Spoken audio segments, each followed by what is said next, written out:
Hello guys, അപ്പോൾ പെരുമ്പഴ വരെ ഒന്ന് പോയിട്ട് വരാം. അപ്പോൾ ഞാൻ ഒറ്റയ്ക്കല്ല പോകുന്നത്, കൂടെ അമ്മയുണ്ട്. നാളെ ഉത്സവം ആയതുകൊണ്ട് കുറച്ച് സാധനങ്ങളൊക്കെ പോയി മേടിച്ചുകൊണ്ട് വരാം. അങ്ങനെ പെരുമ്പഴയിലെത്തി. ഈ കടയിൽ നിന്നാണ് സാധനങ്ങൾ മേടിക്കുന്നത്. അമ്മ ഇവിടെ റോഡ് ക്രോസ് ചെയ്യാൻ നിൽപ്പുണ്ട്. അങ്ങനെ പച്ചക്കറി ഐറ്റംസും ബാക്കിയുള്ള സാധനങ്ങളെല്ലാം മേടിച്ചിട്ടുണ്ട്. അപ്പോൾ അമ്മയും കൂട്ടിക്കൊണ്ട് തിരിച്ചിനി വീട്ടിലോട്ട് പോകാം. അങ്ങനെ നാളത്തേക്ക് ആവശ്യമായിട്ടുള്ള സാധനങ്ങളെല്ലാം വീട്ടിൽ കൊണ്ട് എത്തിച്ചിട്ടുണ്ട്. ഇനി പോയി എല്ലാം കഴിക്കട്ടെ. അങ്ങനെ ഉച്ചയ്ക്ക് ആഹാരം കഴിച്ചിട്ട് നല്ലൊരു ഉറക്കം ഉറങ്ങി എഴുന്നേറ്റപ്പോൾ സമയം 5 മണിയായി. അങ്ങനെ ഇങ്ങോട്ടൊന്ന് ശ്രദ്ധിച്ചപ്പോഴാണ് ഒരു കാര്യം കണ്ടത്. ഇവിടെ പഴയ ചാക്കിൽ നിറച്ച് വെച്ചിരുന്ന കുപ്പിയും കാര്യങ്ങളെല്ലാം പൊട്ടി നിലത്ത് വീണ് വൃത്തികേടായിട്ട് കിടപ്പുണ്ട്. അപ്പോൾ ഇതൊക്കെ ഒന്ന് പറക്കി ഒതുക്കി വെക്കാം. അപ്പോൾ നമ്മുടെ കുപ്പി പറക്കി വെക്കാൻ ആവശ്യമായിട്ടുള്ള ചാക്ക് കിട്ടിയിട്ടുണ്ട്. അങ്ങനെ നിലത്ത് വൃത്തികേടായിട്ട് കിടന്ന കുപ്പികളെല്ലാം പറക്കി വേറെ ചാക്കിലോട്ട് മാറ്റിക്കൊണ്ടിരിക്കുകയാണ്. അങ്ങനെ കുപ്പിയെല്ലാം പറക്കി കെട്ടി ചാക്കിലാക്കി വൃത്തിയാക്കി വെച്ചിട്ടുണ്ട്.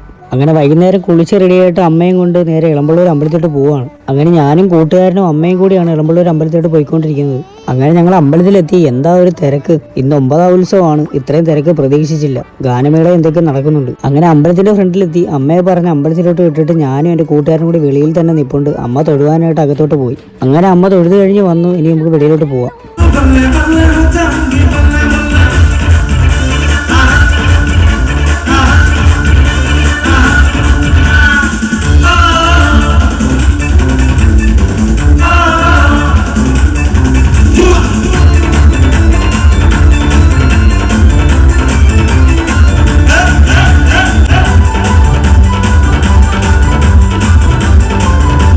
അത് കഴിഞ്ഞ് നമുക്ക് സേമിയ വേണമെന്ന് പറഞ്ഞ് ഇവിടെ നിന്ന് ഒരു ടോക്കണൊക്കെ മേടിച്ച് നമ്മൾ ക്യൂ നിൽക്കുവാണ്. അങ്ങനെ 2 സേമിയാണ് പറഞ്ഞത്. സേമിയയ്ക്ക് വേണ്ടി കാത്തു നിൽക്കുവാണ്. സേമിയൊക്കെ കിട്ടി നേരെ അമ്മയ്ക്കും കൂടി കൊണ്ടു കൊടുക്കാം. അങ്ങനെ നാളെയാണ് 10ാമത് മഹോത്സവം. അപ്പോൾ അതിനായിട്ടുള്ള കുതിരയും കാര്യങ്ങളൊക്കെ ഇവിടെ റെഡിയാക്കി ഇട്ടിട്ടുണ്ട്.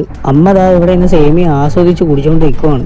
അങ്ങനെ ഞങ്ങൾ വീട്ടിലേക്ക് പോകാനായിട്ട് വണ്ടി എടുക്കാനായിട്ട് റോഡിൽ വന്നു. 9ാം ഉത്സവമായിട്ട് തന്നെ ഇത്രയും തിരക്ക്. നാളെ ഇനി ഒടുക്കത്തെ തിരക്കായിരിക്കും. അങ്ങനെ ഞങ്ങൾ വീട്ടിലോട്ട് പോയിക്കൊണ്ടിരിക്കുകയാണ്. വീഡിയോ ഇഷ്ടമായാൽ ഫോളോ ചെയ്ത് കൂടെ കൂടണേ. അപ്പോൾ അടുത്തൊരു വീഡിയോയിൽ കാണാം.